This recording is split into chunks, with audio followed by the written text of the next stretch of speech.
I just need to understand the underlying behavioral science of it. I really do.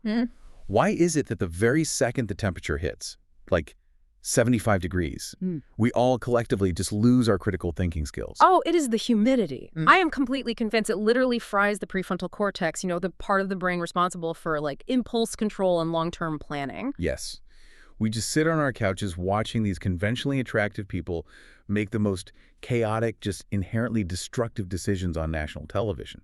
And instead of taking it as a blaring cautionary tale, our brains go, ooh, romance. Let us get out there and risk it all. We are basically lizards. We are. We are just lizards seeking warmth and making terrible choices. When the ambient temperature rises, our serotonin levels fluctuate, our dopamine receptors start scanning for novel stimuli, and suddenly we are ignoring giant flashing neon warning signs. That is the only logical biological explanation for the sheer volume of romantic catastrophes we subject ourselves to, both on screen and in our own tragic lives. Okay, I actually love that theory because it completely absolves me of all personal responsibility for my summer dating history. Obviously. But you know what? We are embracing the chaos. Yeah. Babes, welcome back and happy weekend. Wherever you are, babes, this deep dive is for you, so share it. And let me just announce to the Snark squad right now, officially, the drinks are on deck. Oh, absolutely. And yes, babes, we went with Cosmopolitans today because honestly, if we are going to sit here discussing love, flirting, heartbreak, and absolute romantic chaos, a Cosmo simply feels correct. It is a psychological tool. Right. When you are analyzing unchecked, weaponized romance, a Cosmo is not just a beverage. It is the color pink itself is psychologically stimulating. You hold that martini glass and it instantly changes your posture. It injects pure main character energy directly into your bloodstream. I mean, it's scientifically impossible to be sad or like passive when you are holding a brightly colored tart beverage in a stemmed glass. You can only be deeply judgmental, incredibly fabulous, and ready to psychoanalyze strangers. Which is why I am formally proposing that every single reality dating show deserves an assigned, scientifically calibrated signature cocktail. Because I genuinely have to ask you, do you think Love Island is responsible for more romantic delusions than any other television show in human history? Without a doubt. Millions of times over. The amount of otherwise intelligent people who watch this show and think, yes, I too could pull off a neon cutout bikini, survive severe sleep deprivation, and find my soulmate in Mallorca while wearing a microphone pack is staggering. It creates a false paradigm of how human connection actually works. It totally feeds into the summer phenomena. Yeah. Summer automatically makes everyone feel a little too romantic for their own good. It really does. The sun stays out later, which throws off our circadian rhythms. The outfits get smaller, the drinks get fruitier, the patios open up, and suddenly you are convinced that the guy at the dive bar who has not blinked in 4 minutes is your future husband. So true. The environment just manufactures chemistry where absolutely none exists. It is dangerous. Lethal. Just lethal. But before we spiral completely into the villa dynamics and dissect these islanders, we have to address the enablers who put us up to this. Yes, a massive, massive heartfelt shout out to Angela, Shelby, and Amita for sliding into the DMs and practically demanding that we cover this show. Babes, we are here for you. We heard the cries for help, we saw the unhinged behavior on the premiere, and we answered the call. I genuinely love listener recommendations so much. The Snark Squad consistently sends us into these new reality TV addictions, ruining our lives and our sleep schedules in the absolute best way possible. We are fully, deeply obsessed now.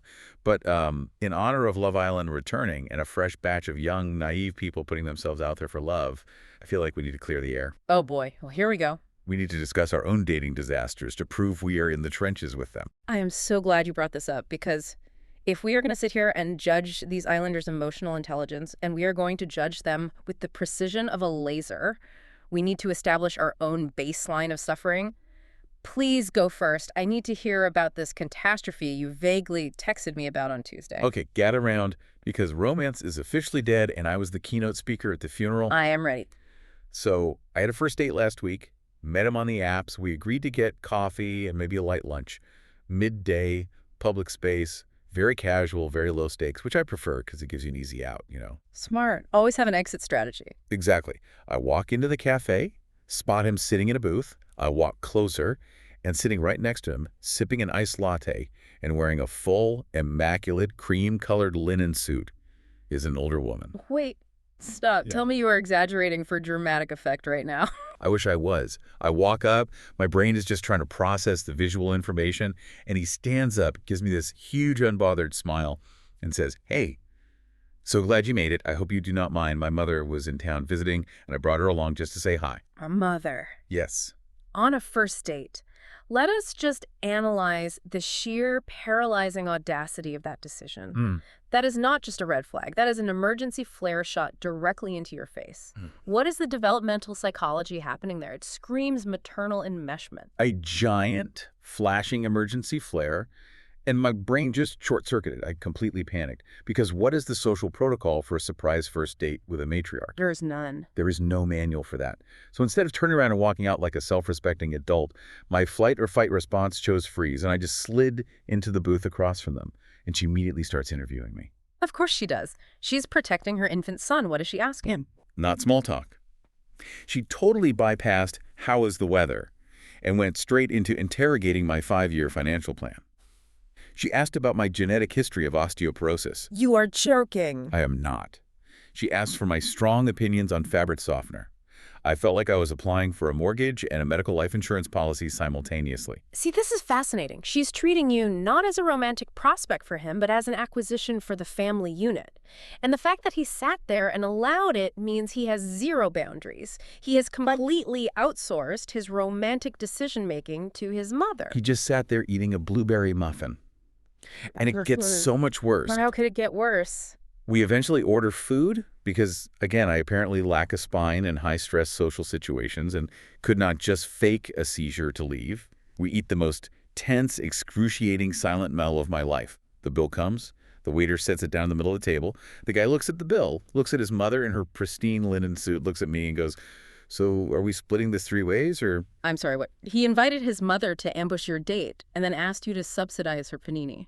3 ways. I reached into my purse, threw a $20 bill on the table, stood up, and I think my soul actually left my physical body. I realized in that exact crystal clear second that love is a lie, the dating pool is a hazardous waste dump, and this man was categorically not the one. The audacity is actually breathtaking. He wanted you to pay for the privilege of being interrogated about your bone density. That is catastrophic. But I think my recent disaster might rival it purely on the basis of psychological warfare. Oh, I need to hear this. Please validate my suffering. Okay, so my scenario was built on a foundation of catastrophic miscommunication and weaponized expectations. We had been messaging on an app for about a week. The banter was incredibly solid, witty, engaging, seemingly very normal.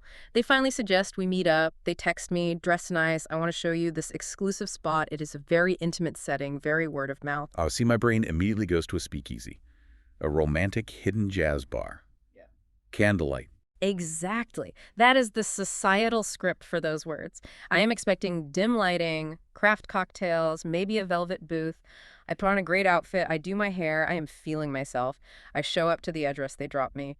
It is a house in the deep suburbs. Wait, a house? Like a residential neighborhood? My true crime alarm bells are ringing so loudly right now. Right. But my brain tries to rationalize it. I think, okay, maybe it is one of those underground supper clubs. A pop-up dining experience hosted by a rogue chef. I walk up to the door and knock. They answer, smiling, usher me inside, and immediately walk me past the kitchen and down a flight of stairs into a poorly lit, drop-ceiling, wood-paneled basement. No. I am bracing myself. What is in the basement? Folding chairs. 3 rows of metal folding pairs, a folding table with a pitcher of tap water, and a giant dry erase whiteboard. It was a multi-level marketing pitch for essential oils. Stop it right now. You are lying to me. They brought you to an MLM pitch as a date. It was not even a date. It was an ambush. It was a calculated recruitment strategy disguised as romance. I look around, and there are about 6 other miserable, deeply confused-looking people sitting in the folding chairs. My quote-unquote date leaves my side, walks to the front of the room, picks up a dry erase marker, and starts giving a passionate presentation about how lavender oil can cure financial insecurity and unlock generational wealth. I am an absolute emotional horror. I am screaming. They used the illusion of a date to fill seats at their pyramid scheme. Wait, it got progressively worse. Yeah. Because I tried to subtly slip out the back, but they cornered me by the lukewarm snack table. They started aggressively rubbing eucalyptus oil on my wrist, staring intensely into my eyes, and telling me that my gut chakras were misaligned and only their Diamond Tier starter pack could fix my energy. Bait and switch. The betrayal. How did you escape? I had to utilize our profession. I faked a dental emergency. No, you didn't. I did. I literally clamped my hand over my jaw, gasped dramatically, and yelled, "My temporary crown just shattered. I am actively swallowing dental cement," and I sprinted up the stairs and out the front door into the night. That is hysterical. The desperation of screaming about dental cement. But honestly, the psychology of that is terrifying. They use the exact same love-bombing tactics that toxic partners use, but applied it to selling eucalyptus. Exactly, which is why we are officially announcing to the Snark Squad today, yes, despite the trauma, we are back on the dating apps. We are. We're gluttons for punishment. But we are framing this entire upcoming season of Love Island viewing as comparative field research. We have to study the behavior on screen to survive the behavior on our phones. It is the only scientifically sound way to justify it. But let us be honest, the apps remain an unmitigated disaster area. Let us do some field research right now and analytically roast the cliches because the data we are gathering is horrifying. Why is it that millions of men across the globe, without ever speaking to each other, have collectively agreed to use the exact same 3 archetype photos? It is a hive mind phenomenon, let me guess. Photo archetype number 1, the fish. Yes. Holding a freshly caught, incredibly slimy fish on a boat, usually while wearing wraparound polarized sunglasses so you cannot actually see their facial features. What is the evolutionary signaling happening here? Are they trying to prove they can provide sustenance in a hunter-gatherer society? Because I have a grocery store down the street, I do not need a base. I actually think it is because it is the only time they feel genuine joy, so it is the only time they smile in photos. And then you have photo archetype number 2, the group shot. A blurry, low-resolution photo of 12 guys in matching groomsmen suits. You have to literally play Where is Waldo to figure out which one is the profile owner. By the time I figure out he's the third guy on the left, I am completely exhausted. That is the cheerleader effect in action. They surround themselves with other people to look more socially desirable, but it just creates choice paralysis for the viewer. And the prompts. I saw a profile yesterday where his prompt was, "I am overly competitive about," and his answer was simply, "everything." Huge red flag. That just translates to, I will yell at you over a game of Uno, and I do not know how to handle my own emotions. I saw one where his entire bio was just looking for a passenger princess. Sir, you drive a 2008 sedan with a missing hubcap. You are not chauffeuring royalty. It really makes you debate the sociology of dating apps.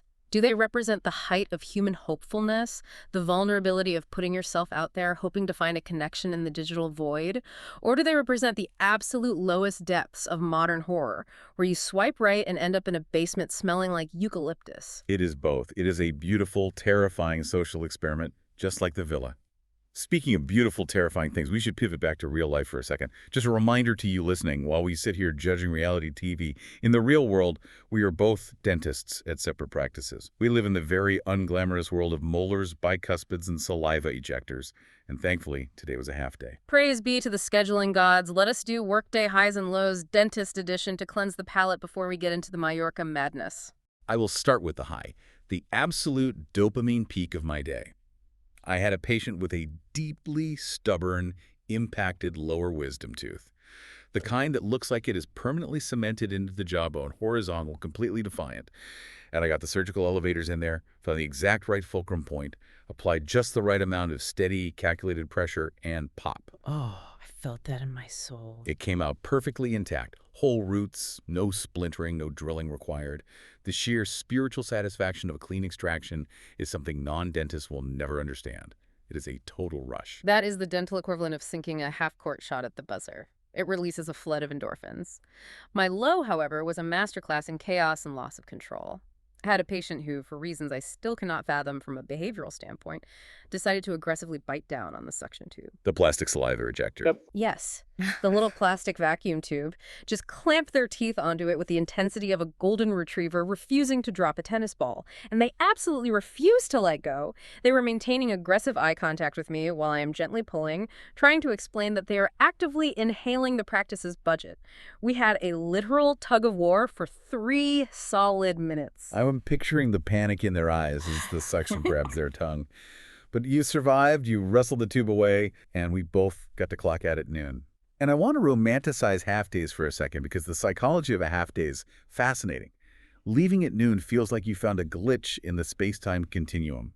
It feels like winning the lottery, but instead of cash, you are handed pure, unadulterated sunlight and your own sanity back. Leaving work early when you know the rest of the corporate world is still trapped under fluorescent lighting in their cubicles is one of life's most elite, visceral pleasures. You walk out into the parking lot at 12:30 p.m., the sun is shining, and you feel like a fugitive who just successfully pulled off a bank heist. The air actually tastes sweeter. It really does. Which brings us perfectly into this deep dive. Because we transition from the sterile, brightly lit environment of our clinics straight into the messy, neon-drenched, highly entertaining premiere of Love Island UK Season 13. Let the field research officially commence. The villa doors are open, the aesthetic is heavily curated, and the emotional wreckage is already piling up. Okay, let us unpack this arrival sequence because my jaw was on the floor immediately. We are back in Mallorca, the scenery is gorgeous, but right off the bat, the producers threw a massive psychological wrench in the works. The Islanders arrived at night, a nighttime arrival. Which is a huge disruption to the established formula and a brilliant psychological manipulation by the producers. Totally, because normally they arrive in the blazing afternoon sun. It is bright, everyone is sweating, they can see every single pore on each other's faces. But this time, the lighting was different, the vibe was moody. They are rolling up in these open-top Jeeps popping champagne in the dark. It totally threw their equilibrium off. Think about the circadian rhythm disruption. The producers know exactly what they're doing. Nighttime naturally lowers inhibitions. The darkness, the artificial neon lights, the alcohol, it all creates an environment where people feel less exposed and therefore they act more impulsively. It immediately strips away the formal first day of school awkwardness and plunges them straight into a club mentality. And then Maya Jama arrives. Maya Jama, stepping out of that vintage Porsche, looking undeniably incredible. She's the main event. She could host a 3-hour documentary on the history of beige paint, and I would tune in with popcorn. But what genuinely fascinated me was the specific parting advice she gave the Islanders before the chaos kicked off.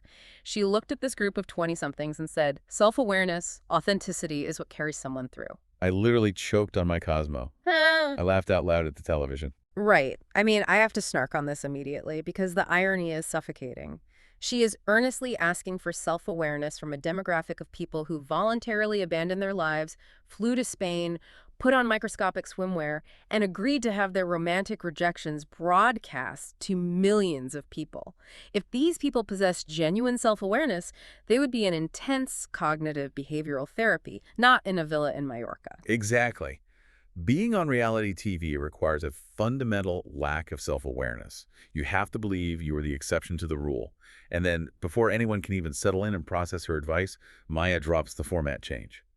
And I was screaming, because normally the coupling is somewhat passive. It is a public vote by the audience or the girls step forward for the boys, creating this structured, somewhat polite lineup. Not this year. No, this year they introduced the free-for-all coupling method. It was a brutal open market negotiation. If you wanted someone, you had to physically raise your hand, look them dead in the eye, and argue your case in front of the entire group. Let us look at the behavioral economics of this format.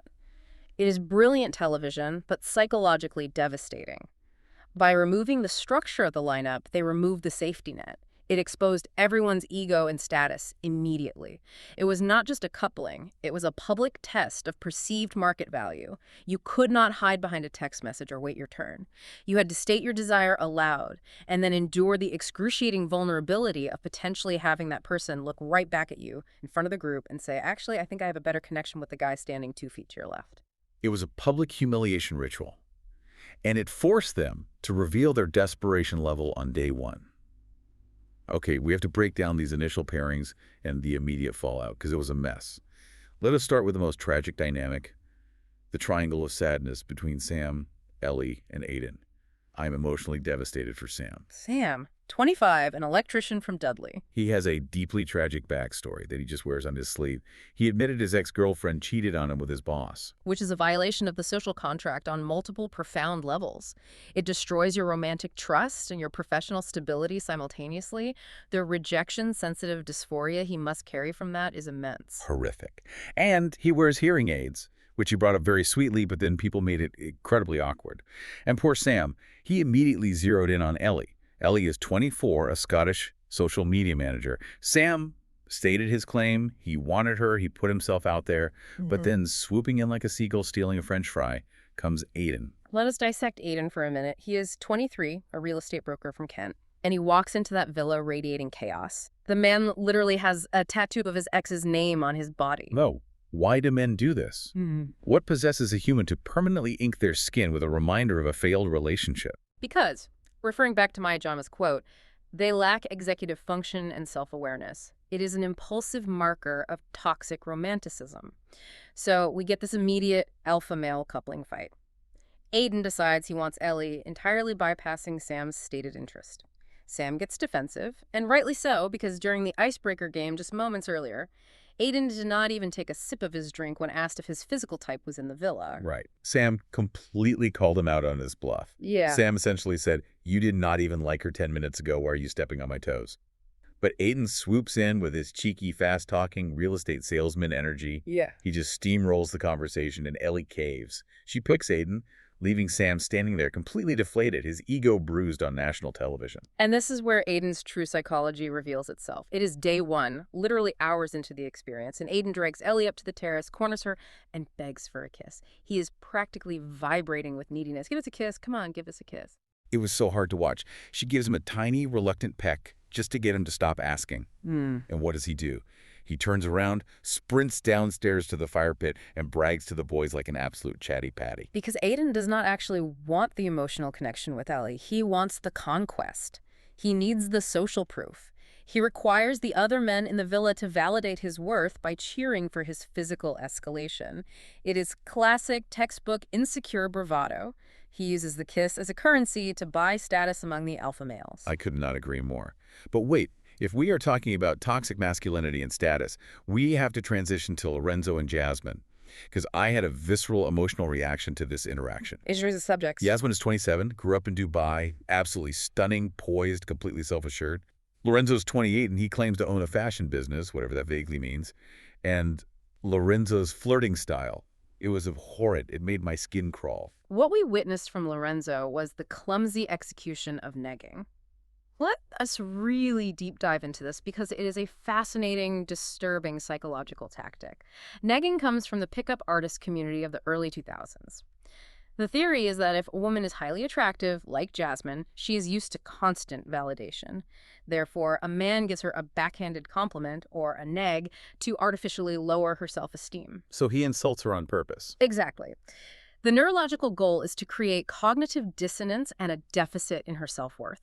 The brain hates a deficit, so subconsciously, the woman supposedly starts seeking validation and approval from the very person who insulted her to restore her baseline self-esteem. It is emotional manipulation 101. That is so dark. It is dark. But here's the comedic part. Lorenzo completely lacks the nuance to execute it.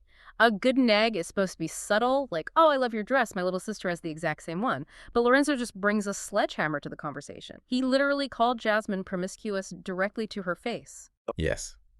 And then when she rightfully looked horrified, he backpedaled and tried to claim he meant mysterious. Do they not have dictionaries in Hertfordshire? Those words do not mean the same thing. He was panicked because his script was not working. And if calling her promiscuous was not bad enough, when she directly asks him what vibe she gives off, hoping for a standard compliment, he calls her a sassy bitch on day one. And then he actually looked at this beautiful, accomplished woman and said, "You already know you are good looking, so you do not need to be told I am not going to compliment you. I want to throw my drink at the screen." Who raised you? He is withholding validation as a power play. He's trying to establish dominance by showing he is not impressed by her beauty. But what gave me absolute life, what I celebrated in my living room, was Jasmine's reaction. Because she short-circuited his entire toxic game plan. She did not seek his approval. She did not laugh it off to be polite. She looked at him like he was a stain on the patio furniture and calmly said, "Actually, I would like a compliment." It cost nothing to be kind. She took 0 prisoners, set an immediate boundary, and I worship her for it. It was a masterclass in secure attachment and high self-worth. She exposed him completely. Lorenzo thought he was operating as the smooth alpha tactician, and Jasmine effortlessly revealed him to be a bumbling, insecure amateur. It was beautiful. But let us look at a different kind of psychological mismatch. Open Angelista. Oh, this dynamic gives me deep anxiety. Angelista's just 24, a nurse from Staffordshire, and I feel for her. She is so chill, so grounded, giving this effortless, unbothered goddess energy. And then you have Ope, 27, a professional theater performer who has literally been cast in The Lion King and Moulin Rouge on the West End. And the man is bouncing off the walls. The energy disparity is astronomical. He is operating at a level 10 theatrical frequency, and she is at a calm level 2. But this raises a much more important sociological question and points to a glaring red flag. Let us look at the data. In his pre-show intro package, Ope explicitly stated to the camera that his specific, ideal, non-negotiable physical type is a blonde Scottish woman. Which is an incredibly hyper-specific demographic to demand. It is. Yet when the free-for-all coupling negotiation begins and Ope does the rapid mental math and realizes he needs to secure a spot in the villa to avoid being dumped on day one, he suddenly pivots. He looks at Angelista, who is absolutely stunning but is definitively not a blonde Scottish woman, and suddenly declares she is wifey material to lock her down. I do not trust it for a second. The timeline is totally divided on this. If you look at the social media reaction, some fans are heavily critiquing him, calling him a calculated clout chaser who is purely playing a strategic game to survive the first week until a bombshell arrives. Conversely, the other half of the audience argues that he is just an over-the-top, impulsive theater kid who genuinely got swept up in Angelista's aura in the heat of the moment. I am leaning toward the strategic game. Let me tell you why. Okay. The psychology of the placeholder. When a man verbally outlines an exact, hyper-specific physical type that you do not fit, you are fundamentally unsafe in that dynamic. You are the placeholder. You are the waiting room until his actual fantasy walks through the villa doors. I am terrified for Angelista because she deserves someone who is obsessed with the reality of who she is, not someone doing vocal warm-ups and using her as a temporary safety net. I agree. It is a precarious position. Now, someone who is definitely not operating as a safety net, but rather acting like a heat-seeking missile strapped to a runaway train, is Robyn, 21, from Liverpool. The hungry hippo routine. I was watching her through my fingers. I was cringing so hard my face hurt. Robyn came into that villa moving with a terrifying intensity. She immediately zeroed in on Sean, who, for some reason, demands to be called Fitzy. He's a 25-year-old Irish primary school teacher. But the problem was, Sean was clearly, visibly making eyes at Lola. Lola is 28, a detective from Kent.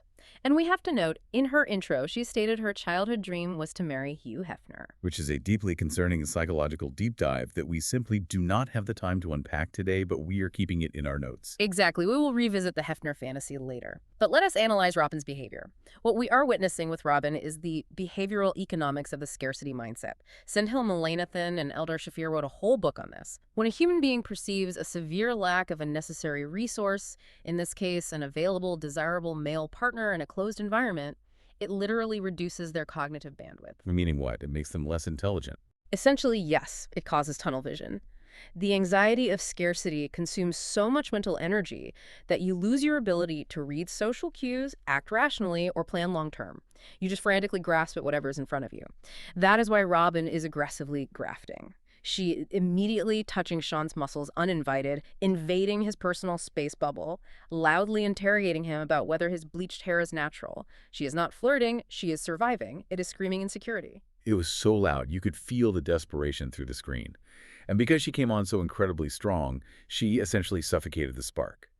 Sean got visibly spooked, he backed away, and he ended up picking Lola. Which meant Robyn ended up coupled with poor, sweet Sam as the default, discarded leftovers, the two people who got publicly rejected, sitting together on the daybed looking absolutely miserable. It is a brutal social dynamic. It is the reality TV equivalent of being picked last for dodgeball, broadcast in high definition. We should briefly mention the final couple, Samraj and Mica, just to round out the data set. Samraj is 25, a model, speaks 4 languages, and his biggest snated ick is girls who litter.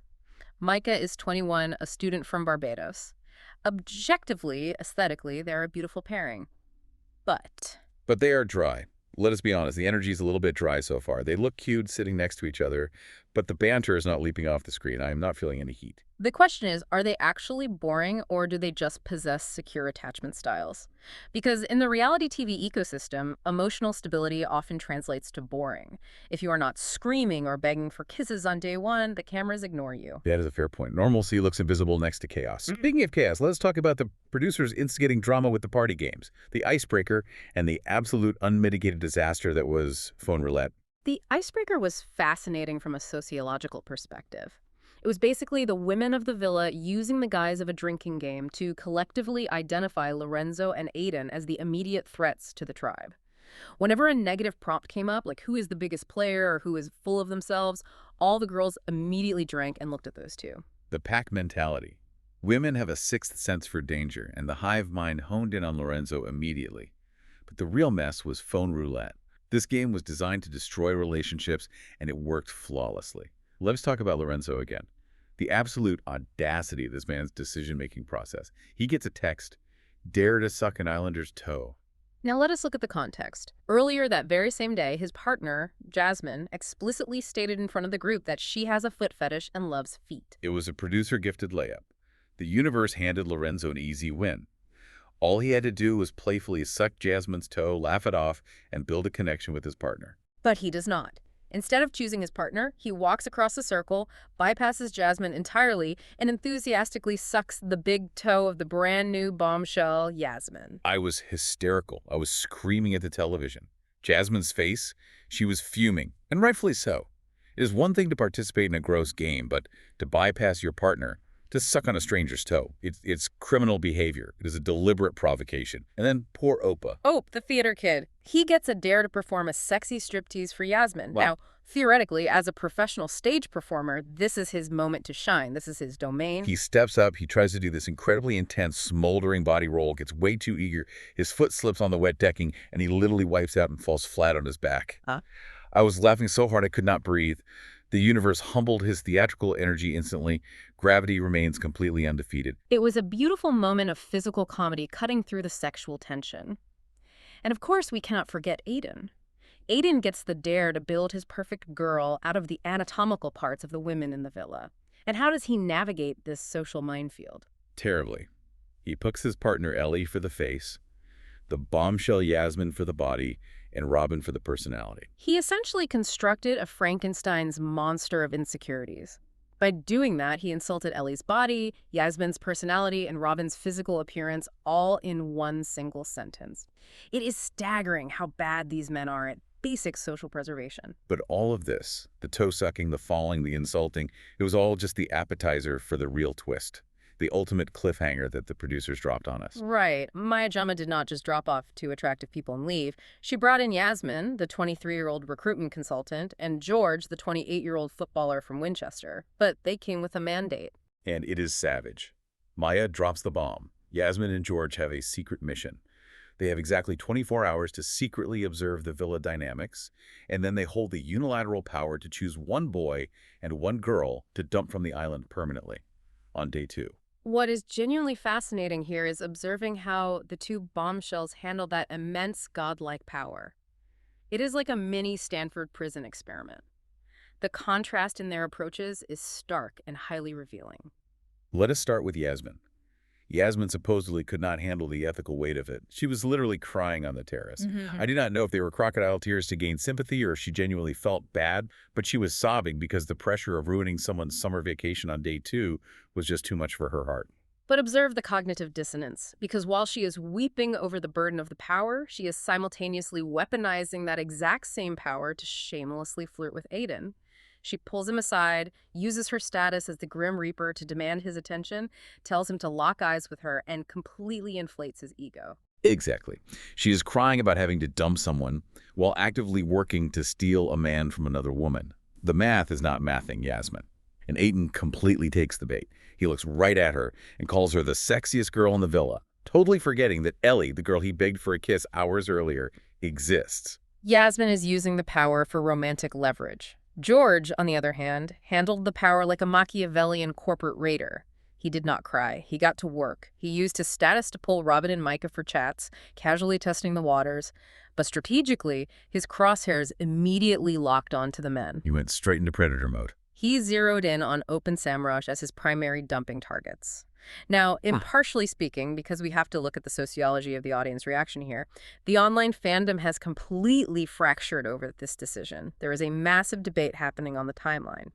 One side of the fandom is pointing out the optics of the situation, claiming that George's immediate instinctual targeting of the two men of color, Ope and Samraj, is rooted in unconscious racial bias, or worse. It is everywhere on social media right now. People are highly critical of how quickly he isolated them. They are. Conversely, the other side of the fandom is arguing that it has nothing to do with bias and everything to do with game theory. They argue George is simply playing a ruthless, tactical game. He walked in, identified the strongest, most intelligent competition, Samraj, who speaks 4 languages and looks like a deity, and Opa, who is a charismatic professional performer, and he is eliminating the apex predators to make himself the undisputed alpha of the villa. It is a wild debate, and we are taking absolutely no sides on this. We are just impartially reporting the spiral. But regardless of his internal motives, bias, or strategy, George is moving through that villa like a hitman. It is chilling to watch someone operate with zero sentimentality. It is. Okay, I need another sip of this Cosmo because my throat is dry from all this analysis. We need to transition into the hypothetical portion of our deep dive. Let us play Well, producer. yes. If you had the producer walkie-talkie right now, and you could forcefully recouple 2 people based on pure psychological compatibility and vibes, regardless of who they are currently chained to, who are you putting together? I want to hear your theory first. Who is your ultimate power couple? Okay, hear me out, because I have thought deeply about this. I want to pair Jasmine and Samraj. I see the vision. Defend the thesis. Think about it. During that chaotic free-for-all coupling, amidst all the yelling, there was this brief, silent moment of intense eye contact between the 2 of them. They are both operating on a completely different elevated frequency than the rest of the cast. Samraj is sitting there, worldly, speaking multiple languages, clearly intellectually stimulated. Jasmine is fiercely independent, grew up in Dubai, and absolutely does not tolerate fools, which she proved by eviscerating Lorenzo. They both seem slightly too smart and way too classy for the sheer nonsense they are currently surrounded by. If we defend this choice analytically, it makes perfect sense from a compatibility standpoint. They are a potential high-status power couple. Right now, Lorenzo is actively dragging Jasmine's IQ down by proximity every time he opens his mouth. And Mica, while lovely and sweet, does not seem to be matching Samraj's intellectual wavelength yet. If you paired Jasmine and Samraj, they would sit by the fire pit, sipping Prosecco, having actual adult conversations, and silently judging everyone else's erratic behavior with devastating accuracy. It is an elite, formidable pairing. It really is. I need the producers to make it happen. And for my second hypothetical recoupling, I suggest coupling up Angelista with a direct first-class flight home to Staffordshire. A harsh but medically necessary intervention. She is simply too good for this environment. She is a gorgeous, emotionally stable, registered nurse who stated she wants a mature man. And look at her surroundings. She is trapped in a neon prison with boys who beg for kisses on hour 2, insult women to feel powerful, suck the wrong toes during party games, and slip on wet wood while trying to be sexy. Get her out of there before her aura is permanently damaged by these toddlers. It is an act of mercy, truly. Let her go back to the hospital where people act like adults. Okay, next category.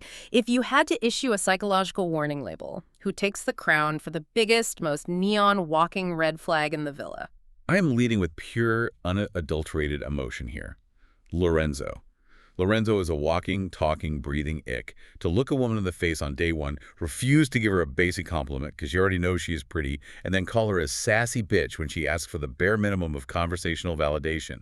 It is atrocious. It is deeply suspicious. It shows a fragile ego that relies on tearing women down to simulate power.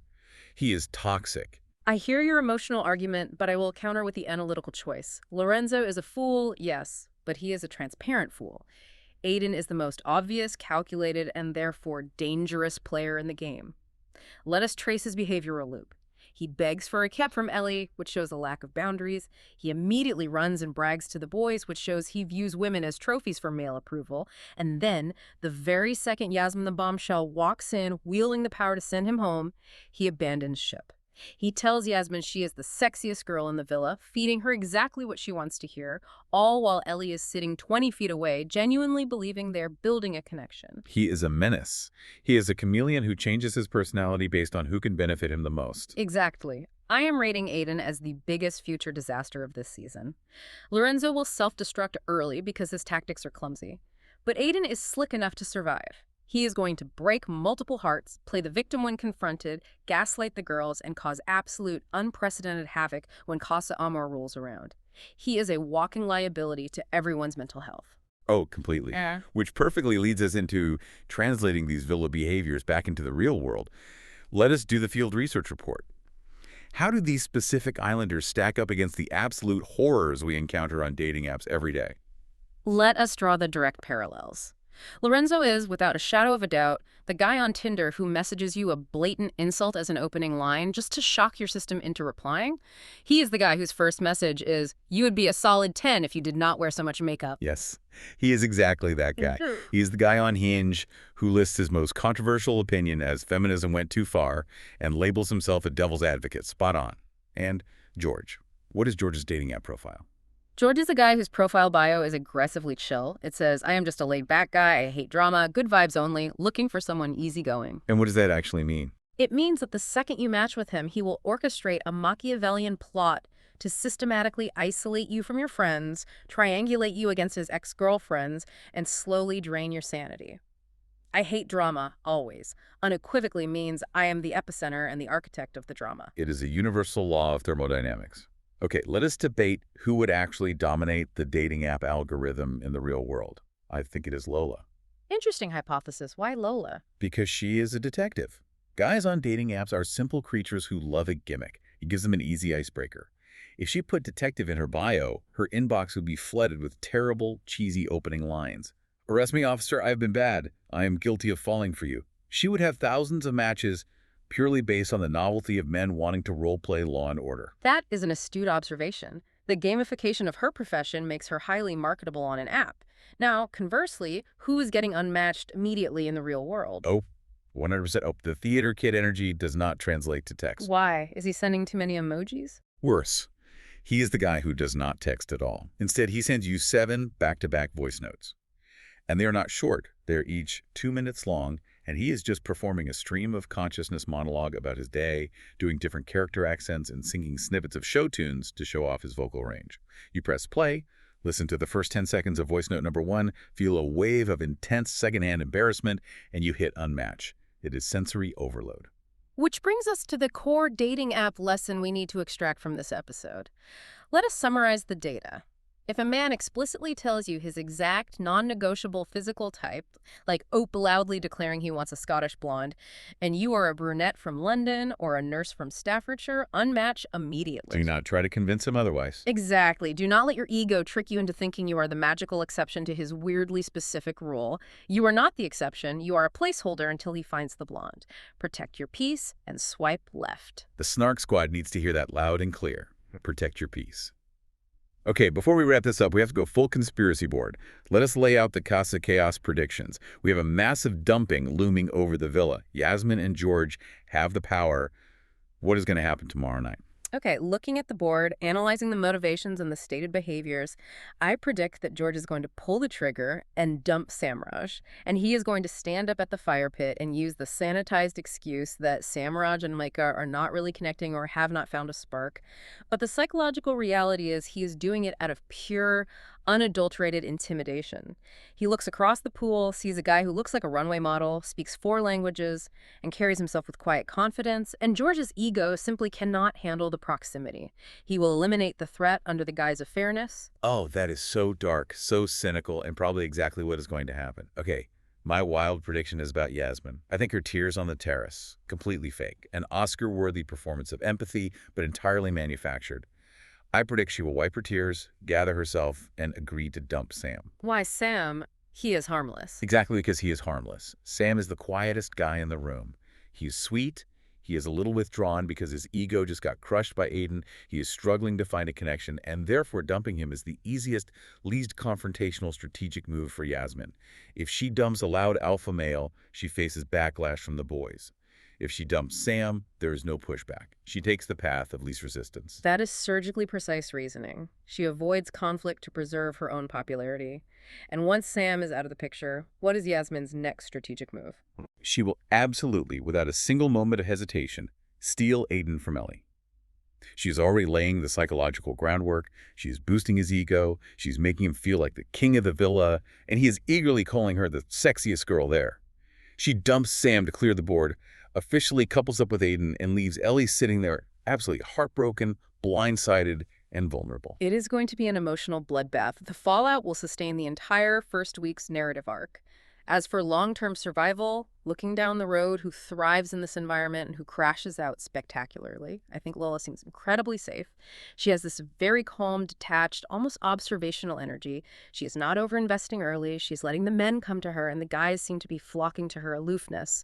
And crashing out, I hate to say it because I want to root for her, but Robyn, I'm sorry, I love her intense energy, but it is too chaotic to sustain in a confined environment. Yeah. You simply cannot operate at level 10 panic of being second best for 8 weeks straight. Your nervous system will collapse. She's going to burn out, misread a social cue, pick a massive fight over a tiny misunderstanding, and end up sobbing in the dressing room by day 4. The hungry hippo routine is a sprint. It is not sustainable for the marathon of villa survival. The behavioral data absolutely supports your hypothesis. It is going to be a spectacular, inevitable implosion, and she will likely self-sabotage her own connection with Sean. It really is, and honestly, as terrible as it sounds, I cannot wait to watch every agonizing second of it with my Cosmo in hand. Okay, Snark Squad, we are turning it back to you.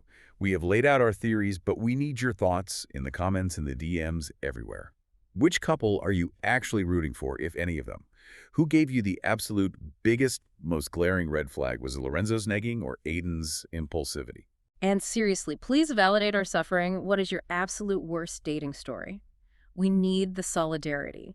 Make her feel better about the guy who brought his mother, and make me feel better about almost joining an essential oil pyramid scheme in a basement. Please, we need to know it is bad out there for everyone.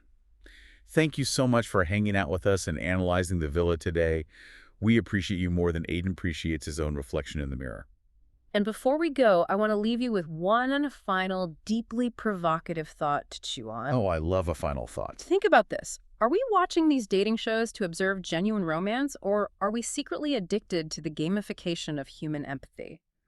Every time a producer introduces a twist, like a nighttime arrival or a blind dumping, they are testing our threshold for manufactured outrage. Maybe the real social experiment isn't happening to the islanders in the villa. Maybe the real experiment is happening to us on the couch, mapping out exactly how much emotional wreckage we will tolerate for the sake of entertainment. Oh my God, that is chilling. I am going to be thinking about that all night. Do not forget to like, comment, subscribe, and share this deep dive with your messiest, most reality TV obsessed friends so they can spiral with us. Stay messy, stay flirty, and we will see you on the Snark side.